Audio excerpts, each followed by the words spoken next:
Hello मेरे प्यारे बच्चों, कैसे आप सब। आप सभी के माता पिता के चरणों में ललित कर्मकार का प्रणाम। तो आशा करते हैं ठीक होंगे मेरे प्यारे बच्चों। फिर आज हम हिंदी का क्लास लेके आए। तो आज हम हिंदी में क्या पढ़ेंगे? तो विराम चिन्ह पढ़ेंगे जी। विराम चिन्ह, विराम का अर्थ क्या होता है? रुकना या अटकाव। चलो तो विराम चिन्ह थोड़ा पढ़ लेते हैं। विराम चिन्ह किसे कहते हैं? भिन्न भिन्न प्रकार के भाव और विचारों को स्पष्ट करने के लिए जिन चिन्हों का प्रयोग किया जाता है उसे विराम चिन्ह कहते हैं।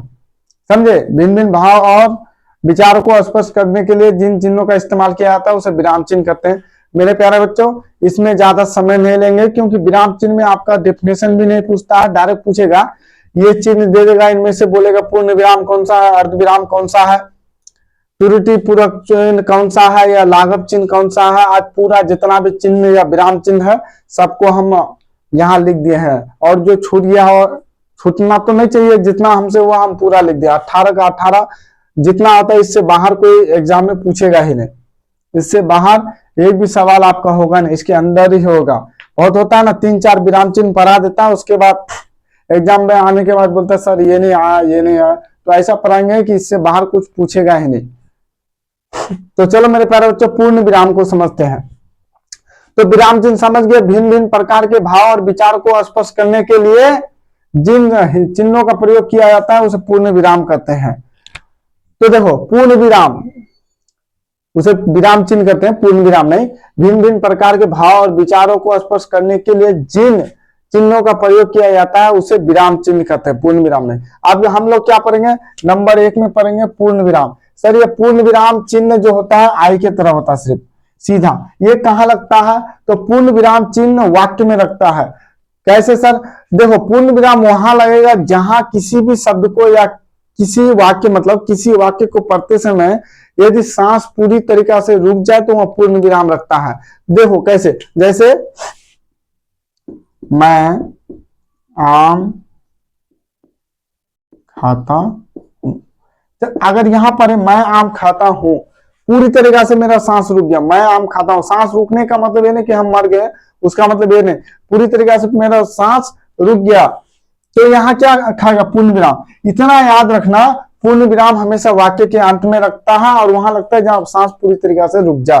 पूर्ण विराम कहाँ लगता है जी? वाक्य के अंत में लगता है। समझे? वीडियो बन रहा है ना जी? तो पूर्ण विराम कहाँ लगता है? वाक्य के अंत में। जैसे वह जाता है, पूरी तरीके से लिख गया, लटक गया सांस। जैसे वह जाता है, किताब पढ़ोगे ना, जहां तुम्हारा सांस खत्म होगा वहां पूर्ण विराम दिखेगा। तो यह कहाँ क्या लगेगा? यहाँ पूर्ण विराम। यही है पूर्ण विराम, आई की तरह होता है। जहां सांस आपका पूरा खत्म हो जाए, किताब को भी मेरे प्यारे पढ़ोगे ना, तो वहां जहां आपका सांस पूरा खत्म हो जाता है, देखना वह पूर्ण विराम दिया हुआ रहेगा। समझे? या वहां पूर्ण विराम दिया हुआ रहेगा मेरे प्यारे बच्चों। तो अब उसके बाद क्या पढ़ेंगे? उसके बाद हम लोग पढ़ेंगे अर्ध विराम। तो देखो मेरे प्यारे बच्चों, मिटाने वाला कहां गया जी? मेरे प्यारे बच्चों, उसके बाद डस्टर कहां चला गया? चलो, तो उसके बाद देखो, जैसे कोई भी वाक्य के अंत में पूर्ण विराम लगता है ना, वाक्य के अंत में पूर्ण विराम लगता है, याद रखना। जहां मेरा सांस पूरी तरीके से रुक जाए वहां क्या लगेगा मेरे प्यारे बच्चों? पूर्ण विराम लगेगा। जहां मेरा सांस पूरी तरीके से रुक जाए वहां पूर्ण विराम। अर्ध विराम, अर्ध मतलब आधा, जहां मेरा सांस आधा रुके, ये दो वाक्य के बीच लगता है। जैसे मोहन आता तो मैं जाता। जैसे मोहन हम छोटा ही देते हैं, मोहन आता तो मैं जाता। ये कहां लगेगा? अब मोहन आता तो, या थोड़ा रुका ना, यहां लगता। मोहन आता तो मैं जाता, हल्का रुका, आधा। अब इसको ऐसे देखो, मोहन एक धूर्त लड़का है, उसने कहा। अब देखो, मोहन एक धूर्त लड़का मतलब बेईमान लड़का, छुचिया लड़का। मोहन एक धूर्त लड़का है, यहाँ पूरा नहीं रुकता है, तो इसलिए यहाँ क्या लगेगा? अर्ध विराम। क्या लगेगा जी? अर्ध विराम। मोहन एक धूर्त लड़का है, तो यहाँ क्या लगेगा? अर्ध विराम लगेगा मेरे प्यारे बच्चों। मोहन एक धूर्त लड़का है, यहाँ क्या लगेगा? अर्ध विराम। मतलब अर्ध विराम आधा रुकता है सांस, और पूर्ण विराम में पूरा। समझ गया ना, दो वाक्य के बीच में लगता है। अर्ध विराम कहाँ लगता है जी? तो सर ये दो वाक्य के बीच में लगता है। अर्ध विराम कहाँ लगता है? दो वाक्य के बीच में लगता है। पूर्ण विराम वाक्य के अंत में लगता है। समझ गया ना, ये दो।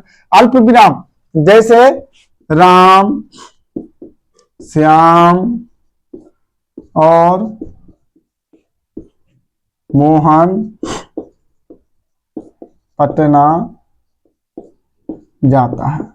ये कहां लगे? देखो राम श्याम, थोड़ा लिखो ना, राम श्याम, राम श्याम और मोहन पटना जाता है। तो वो क्या लगेगा? अल्प चिन्ह, ये कोमा जिसको बोलाता है, अल्प चिन्ह लगेगा, जिसको अल्प विराम भी बोलाता। तो यहाँ लगता है जैसे राम श्याम मोहन, दो चिन्ह नाम जब लिखोगे तो वहां क्या लगता है? अल्प विराम कहाँ लगता है? देखो राम श्याम और मोहन, ये नामों के बीच में ज्यादा लगता है। कोई भी शब्द लिखोगे जहाँ थोड़ा बहुत थोड़ा अर्थ में आधा, अल्प में थोड़ा समय के लिए सांस रुकता है, थोड़ा हल्का सा रुकता है। अर्थ पूर्ण में पूरा रुक जाता है, अर्ध में आधा रुकता है, और अल्प में हल्का फुल्का रुकता है, थोड़ा सा रुकता है सांस। तो ये क्या हो गया मेरे प्यारे बच्चों? ये आपका हो गया अल्प विराम। जैसे मोहन सोहन पटना जाता है, तो मोहन सोहन, तो मोहन और सोहन के बीच में क्या लगेगा? मोहन सोहन। तो यहाँ क्या लगेगा? यहाँ कोमा लग जाएगा, रहेगा ना कोमा। इसी को बोला था क्या मेरे प्यारे बच्चों? इसी को बोला था अल्प चिन्ह। अब देखो योजक चिन्ह कहाँ लगता है? जब दोनों पद प्रधान रहता है। जब योजक चिन्ह कहाँ लगता है? जब दोनों पद प्रधान रहता है, जैसे माता पिता, या दोनों पद सेम रहता है, जैसे भिन्न भिन्न, या दोनों पद सेम एक ही तरह का रहता है, भिन्न भिन्न। तो इसके बीच में माता और पिता, भिन्न और भिन्न, तो इसके बीच में योजक चिन्ह लगता है। जब दोनों पद प्रधान है या दोनों सेम रहे, जैसे भाई बहन, भाई बहन, इसके बीच में क्या लगेगा? योजक चिन्ह लगेगा। माता पिता, ठीक, पिता पुत्र, समझे? तो जब भिन्न भिन्न रहे, एक एक रहे, कुछ भी समान सेम रहे या दोनों पद प्रधान रहेगा, तो उसमें क्या लगेगा मेरे प्यारे बच्चों? उसमें लगेगा, लाइट चली गई, तो उसमें क्या लगेगा मेरे प्यारे बच्चों? भाई बन रहे, माता पिता रहे, तो वो क्या, उसमें क्या रहेगा? योजक चिन्ह। समझ गए? दोनों पद प्रधान या सेम सेम रहेगा तो योजक चिन्ह रहेगा। इसमें कोई दिक्कत? तो मेरे प्यारे बच्चों ये बहुत ही आसान है। चलो अब प्रश्नवाचक चिन्ह पढ़ते हैं। भाई बहन, नगर नगर, देश देश, दुनिया दुनिया, जो भी रहे, ये इसमें योजक चिन्ह ही रहेगा। पूरा अंधेरा छा गया जी। अब देखो यहाँ अगर नगर नगर रहेगा, नगर नगर, जब सेम सेम रहे या दोनों पद प्रधान रहे, दोनों पद का कोई अर्थ निकले, तो वहां क्या लगेगा मेरे प्यारे बच्चे? योजक चिन्ह। चलो योजक चिन्ह भी समझ गए। अल्प विराम जहाँ थोड़ा देर के लिए। अब प्रश्नवाचक चिन्ह, या ये कहाँ लगता है? जब प्रश्न किया जाता है वही उसके पीछे लगता है। जैसे क्या तुम खाते हो? देखो खाते हो, प्रश्न किया तो यहां लगा। तुम क्यों, मतलब जहां क्यों क्या आ जाए वहां प्रश्नवाचक चिन्ह लगता है। क्या तुम खाते हो? वह कौन है जी? तुम कहाँ जाते हो? मोहन सोता है, सॉरी मोहन क्यों सोता है? जब प्रश्न हो, जिसको बोलने के बाद वो उत्तर दे अगला, तो वो क्या हो जाता है? मेरा प्रश्नवाचक चिन्ह आ जाता है। प्रश्नवाचक चिन्ह भी लास्ट में लगता है। देखो इसके प्रश्नवाचक चिन्ह का कैसे होता है, समझे? ये हुआ प्रश्नवाचक चिन्ह, ऐसे होता है किताब में। तो क्या तुम खाते हो, क्या तुम सोते हो, जहां प्रश्न किया जाता है मेरे बच्चों, क्या क्यों कौन कैसे आ, तो समझ जाना प्रश्नवाचक चिन्ह। इसमें पूछ देगा आपको, ये कैसे पूछेगा? देखो इसमें पूछ देगा, एग्जाम में पूछेगा, ऐसे दे देगा, ऐसे दे देगा, ऐसे दे देगा, चलो ऐसे लिख दे, ऐसे दे देगा, और ऐसे बोलेगा इनमें से योजक चिन्ह कौन सा है, तो आपको पता है कि हम पढ़े, योजक चिन्ह मार दोगे। बोलेगा इनमें से प्रश्नवाचक चिन्ह कौन सा है, तो ये मार दोगे। बोलेगा इसमें से अर्ध विराम कौन सा है, तो ये। बोलेगा पूर्ण विराम, तो इसको मार दोगे। तो जानोगे तब ना मारोगे, पता ही नहीं रहेगा तो कैसे मार दोगे? जानोगे तब ना मारोगे जी।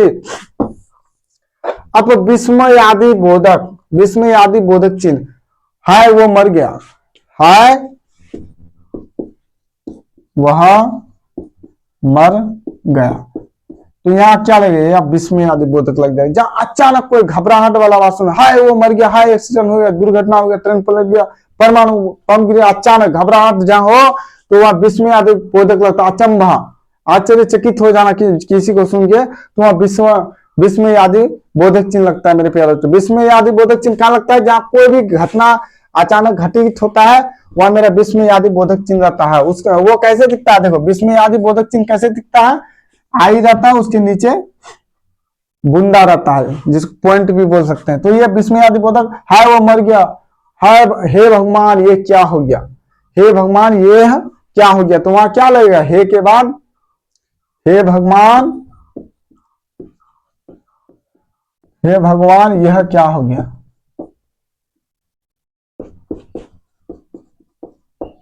तो देखो यहां मेरा लगेगा विस्मय आदि बोधक, हे भगवान, आश्चर्यचकित हो गया, कुछ देखा तभी तो बोला जी हे भगवान यह क्या हो गया।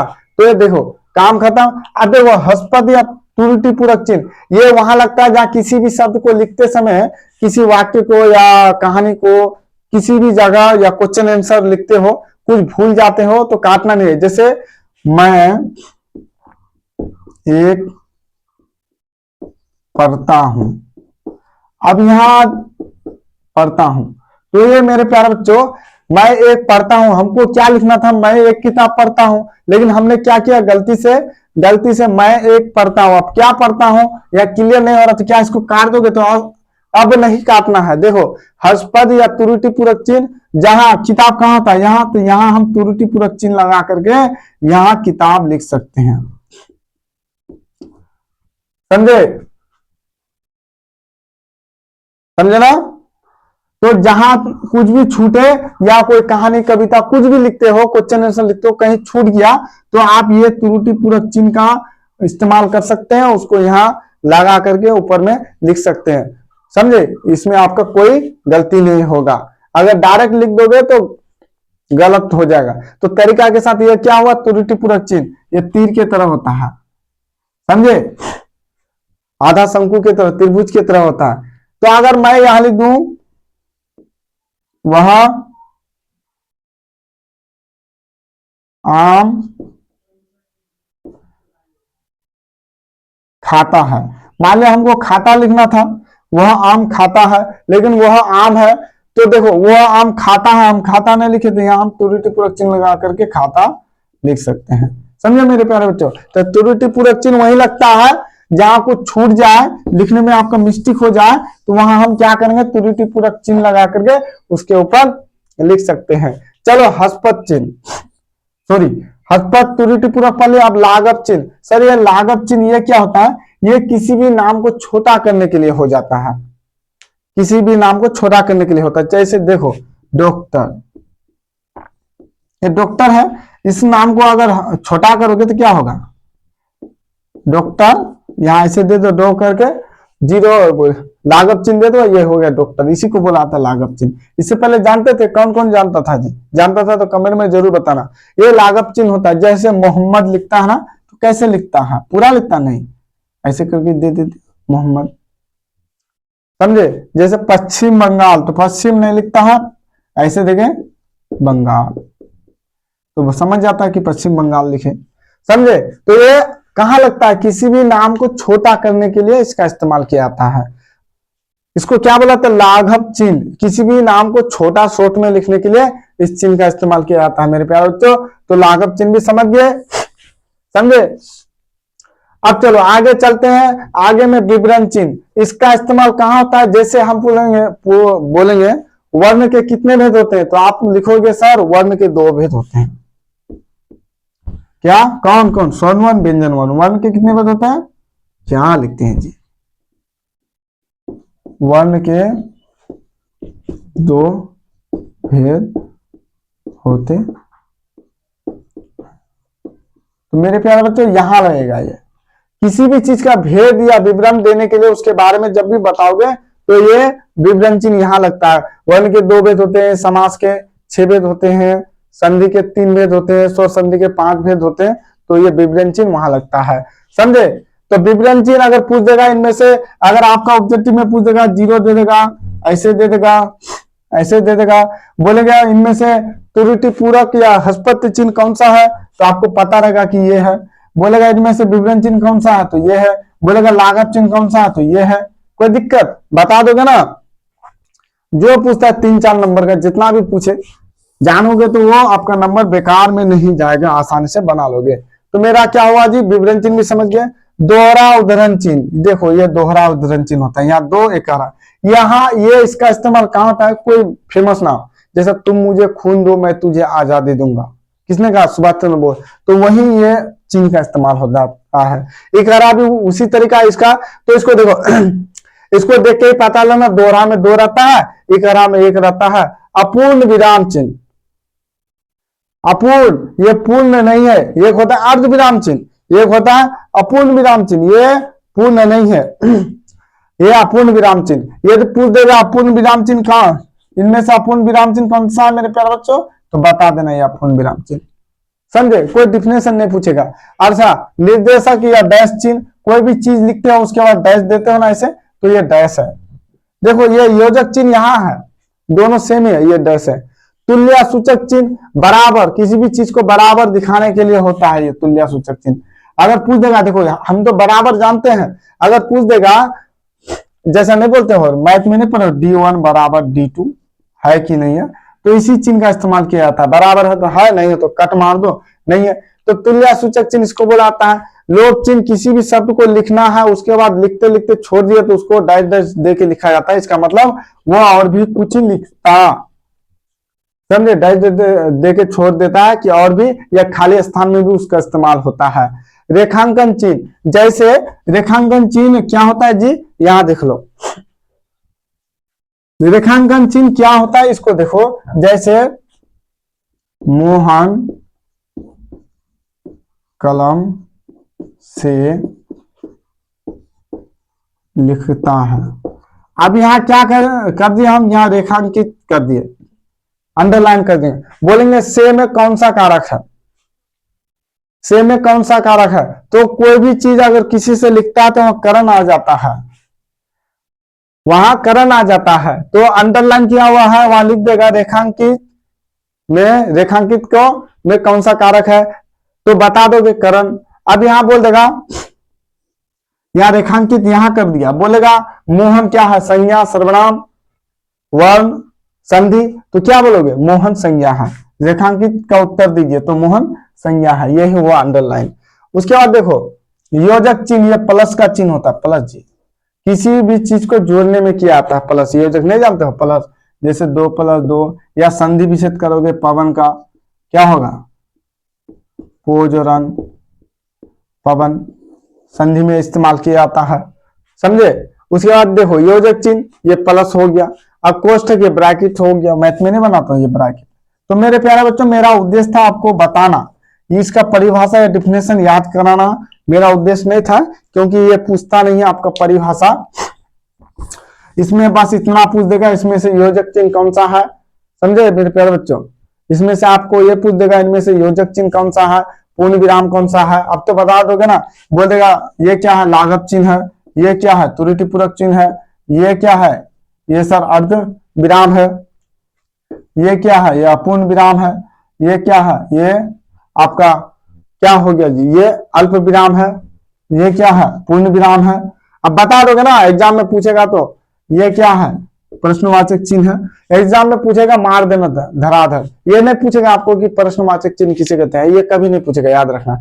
अगर पूछता तो हम लिख देते, ये पूरा का डिफिनेशन लिख देते, क्योंकि ऐसा पूछेगा नहीं तो बेफालतू का याद कराने का आप लोग को क्या जरूरी है, समझ गया ना जी। तो मेरे प्यारे बच्चों एक बार बता देते हैं, तो देखो पूर्ण विराम आई की तरह होता है, अर्ध विराम ये होता है, अल्प विराम ये होता है, स्क्रीनशॉट मार के रख देना इसको, कोमा, योजक चिन्ह, पूर्ण विराम वाक्य अंत में लगता है, अर्ध विराम दो वाक्यों के बीच लगता है, अल्प विराम दो नाम या कोई भी नाम लिखते हो लगातार जब, तो उसके बीच में लगता है योजक चिन्ह, जब दोनों पद प्रधान रहे और दोनों सेम रहे तब लगता है प्रश्नवाचक चिन्ह, जिस वाक्य में प्रश्न किया जाता है उसके पीछे लगता है विस्मयादिबोधक, जहां कोई अचानक घटना हो जाए वहां लगता है हस्पत्युरुटिपूरक चिन्ह, किसी वाक्य में कोई चीज अगर भूलवश छूट जाता है वहां लगता है, लाघव चिन्ह किसी भी नाम को छोटा करने के लिए लगता है, विवरण चिन्ह किसी का विवरण बताने के लिए, कितने भेद है कितने प्रकार के होते हैं उसके बारे में विस्तार से जब बताते हो विवरण चिन्ह लगता है, दोहरा एकरा चिन्ह कोई फेमस नाम है, जैसे तुम मुझे खून दो मैं तुझे आजादी दूंगा, दिल्ली चलो, ये जितना भी है कोई नाम बराबर नाम के दोनों तरफ लगता है, इकरा उद्धरण चिन्ह, इसका भी वही काम। अपूर्ण विराम चिन्ह, दो बुंदा होता है, निर्देशांक या डैश चिन्ह ऐसा माइनस की तरह होता है। तुल्य सूचक चिन्ह बराबर दिखाने के लिए होता है। लोप चिन्ह, रेखांकन चिन्ह, किसी भी चीज को रेखांकित किया जाता है। उसके बाद देखो योजक चिन्ह, प्लस होता है, कोष्ठक, ये छोटी ब्रैकेट, मझली ब्रैकेट, बड़ी ब्रैकेट। मेरे प्यारे बच्चों यहीं तक बस क्लास को रोकते हैं, ये जरूरी था। उसके बाद कारक पढ़ा देंगे, कारक के बाद समास, समास के बाद संधि, संधि के बाद संधि विच्छेद सिखा देंगे। उसके बाद हिंदी ग्रामर, पर्यायवाची शब्द भी थोड़ा बता देंगे। उसके बाद आप लोग को पीडीएफ भी मिल जाएगा। उसके बाद हम दूसरा सब्जेक्ट स्टार्ट करेंगे। तो मेरे प्यारे बच्चों एक चीज बताना चाहते हैं, ये पूरा हिंदी जो ग्रामर है इसको हम प्लेलिस्ट में डाल दिए हैं। प्लेलिस्ट में देखिएगा तो पूरा एक तरफ से भाग 1, भाग 2, भाग 3 पूरा आप लोग को मिल जाएगा। तो मेरे प्यारे बच्चों आज के क्लास यही रोकते हैं। यदि पढ़ाने में कोई गलती हो जाए, भूलवश कोई गलती हो जाए या समझाने में कुछ गलती हो जाए तो हमको क्षमा कीजिएगा। जय हिंद, जय भारत।